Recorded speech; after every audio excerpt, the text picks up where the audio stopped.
وعنها شخص يعمل ما يركحي وبيرا سومرة تاريخ عاصمة هرقيسة معلمتي عن ما يركحيين كجمهورية الصومال اللي عاصمة إذا عن نقضي وعنها شخص يعمل ما يركحيين وبيرا سومرة تاريخ عاصمة هرقيسة وعنها سقالية لبا تنجير معلمتها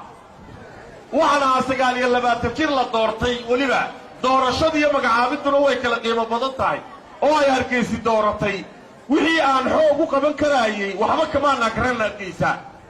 anigoo dawladda hoose marka lagu daro muddadan mayr ku xigeenka hay inta ka shaqeynaya ay isku noqonayso 23 sanadood waxa aan si shakil aan isu qanciye kaligay in aan mar labaad isu taagin caasimadda hargeysa ee aan bal halka ka sii dhaqaaqo meel kale oo sheegi doona aan u sii dhaqaaqo hadii ilaahayna